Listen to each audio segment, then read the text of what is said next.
नमस्कार। कभी सोचा है कि हमारे आसपास की ये दुनिया आखिर चलती कैसे है?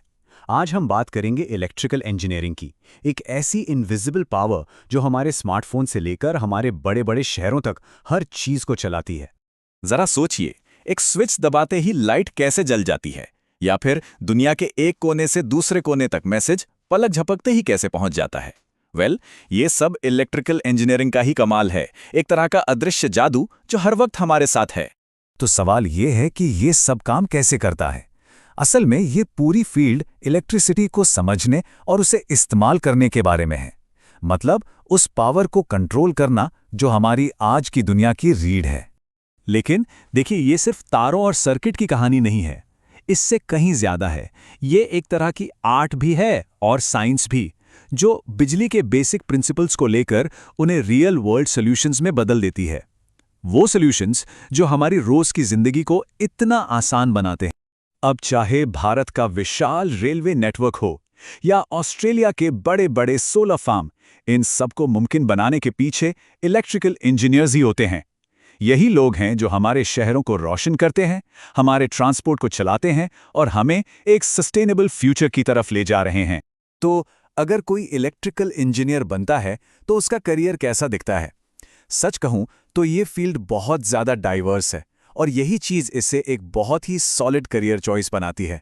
चलिए देखते हैं कि इसमें क्या क्या मौके हो सकते हैं। देखिए, आज की दुनिया को ज़्यादा एफिशिएंट एनर्जी सोर्सेज और ऑटोमेशन की सख्त ज़रूरत है। इसका सीधा मतलब है कि इलेक्ट्रिकल इंजीनियर्स की डिमांड लगातार बढ़ रही है और आगे भी बढ़ेगी। तो ये सिर्फ एक जॉब नहीं है, बल्कि एक स्टेबल और इम्पैक्टफुल करियर है। वैसे इलेक्ट्रिकल इंजीनियरिंग अपने आप में एक बहुत बड़ा टर्म है। इसके अंदर कई सारी स्पेशलाइजेशंस आती हैं। तो चलिए कुछ मेन फील्ड्स पर नजर डालते हैं। एक तरफ हैं पावर सिस्टम्स, मतलब वो बड़े बड़े ग्रिड जो हमारे घरों और इंडस्ट्रीज तक बिजली पहुंचाते हैं। और दूसरी तरफ है टेलीकम्युनिकेशन, जो सैटेलाइट्स और फाइबर ऑप्टिक्स के जरिए इंफॉर्मेशन को दुनिया भर में भेजता है। और कमाल की बात यह है कि ये दोनों ही इलेक्ट्रिकल इंजीनियरिंग का हिस्सा हैं। और बात यहीं खत्म नहीं होती। कंट्रोल सिस्टम्स हैं जो फैक्ट्रियों में रोबोट्स को एकदम सटीक तरीके से काम करने में मदद करते हैं। और फिर है इलेक्ट्रॉनिक्स इंजीनियरिंग, जो उन छोटी छोटी माइक्रोचिप्स को डिजाइन करती हैं जो हमारे स्मार्टफोन और कंप्यूटर के दिमाग की तरह काम करती हैं। तो एक तरफ मैसिव पावर है और दूसरी तरफ माइक्रो लेवल प्रिसिजन, सब कुछ इसी में है। तो एक इलेक्ट्रिकल इंजीनियर असल में दिन भर करता क्या है? उनका काम काफ़ी वेरिड होता है। इलेक्ट्रिकल सिस्टम्स डिज़ाइन करना, किसी भी तरह के फॉल्ट्स या रिस्क को एनालाइज करना और ये पक्का करना कि सब कुछ सेफ्टी स्टैंडर्ड्स के हिसाब से हो। वो एसेट्स और प्रोजेक्ट्स भी मैनेज करते हैं।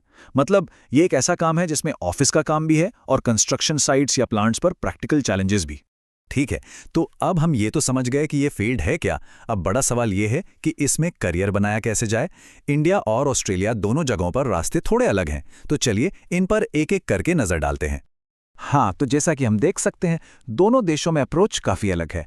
एक ज़रूरी बात यह है कि इंडिया में कामयाबी अक्सर प्रैक्टिकल, हैंड्स ऑन एक्सपीरियंस और पब्लिक सेक्टर जॉब्स, मतलब पीएसयूज से जुड़ी होती है। वहीं दूसरी तरफ ऑस्ट्रेलिया में एक प्रॉपर लाइसेंसिंग प्रोसेस और फॉर्मल रिकग्निशन सबसे ज़्यादा ज़रूरी है, और वहाँ कंसल्टिंग और रिसोर्सेज जैसे सेक्टर्स में ज़्यादा मौके मिलते हैं। अगर इंडिया की बात करें तो सफ़र स्कूल में फिजिक्स और मैथ से शुरू होता है। इसके बाद जेई या दूसरे स्टेट एंट्रेंस एग्जाम्स के जरिए बीटेक या बीई की डिग्री मिलती है। एक और रास्ता पॉलिटेक्निक डिप्लोमा का भी है। और हाँ, करियर के शुरुआती सालों में प्रैक्टिकल साइट एक्सपोजर मिलना ये बहुत बहुत ज़रूरी माना जाता है, खासकर पावर, रेलवे और मैन्युफैक्चरिंग जैसी इंडस्ट्रीज में। ऑस्ट्रेलिया में भी स्कूल में फिजिक्स और मैथ्स की फाउंडेशन ज़रूरी है। बैचलर ऑफ इंजीनियरिंग की डिग्री के बाद वहाँ का सिस्टम थोड़ा अलग है। प्रोफेशनली रिकग्नाइज्ड यानी चार्टर्ड इंजीनियर बनने के लिए कम से कम 4 साल का प्रैक्टिकल वर्क एक्सपीरियंस जरूरी है, जो इंजीनियर्स ऑस्ट्रेलिया जैसी बॉडीज के जरिए होता है। चलिए डिग्री और एक्सपीरियंस से आगे बढ़ते हैं। इस प्रोफेशन में कामयाब होने के लिए एक खास तरह का माइंडसेट और कुछ स्किल्स चाहिए। देखते हैं कि वो क्या है। देखिए, चाहे कोई इंडिया में हो या ऑस्ट्रेलिया में, कुछ स्किल्स हैं जो हर जगह काम आती हैं। सबसे पहले टेक्निकल फंडामेंटल्स एकदम मजबूत होने चाहिए। फिर आती है प्रैक्टिकल प्रॉब्लम सॉल्विंग की एबिलिटी। साथ ही स्टैंडर्ड्स और सेफ्टी की गहरी समझ होना भी बहुत ज़रूरी है।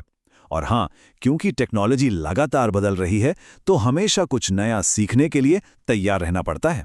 अब आते हैं सैलरी पर। यहाँ एक बात साफ समझनी होगी कि ये कई चीज़ों पर डिपेंड करती है: एक्सपीरियंस, इंडस्ट्री और लोकेशन। एंट्री लेवल पर एक कॉम्पिटिटिव सैलरी मिलती है, और जैसे जैसे एक्सपर्टीज और जिम्मेदारी बढ़ती है, सैलरी में भी अच्छी खासी ग्रोथ होती है। खासकर ऑस्ट्रेलिया में चार्टरशिप मिलने के बाद ये ग्रोथ काफ़ी सिग्निफिकेंट होती है। और ये एक बहुत बहुत ज़रूरी बात है। इस करियर को हल्के में बिल्कुल नहीं लिया जा सकता। ये एक सेफ्टी क्रिटिकल प्रोफेशन है। मतलब इलेक्ट्रिकल इंजीनियर्स के काम का सीधा असर लोगों की जान पर पड़ सकता है। ये कोई आसान डिग्री नहीं है।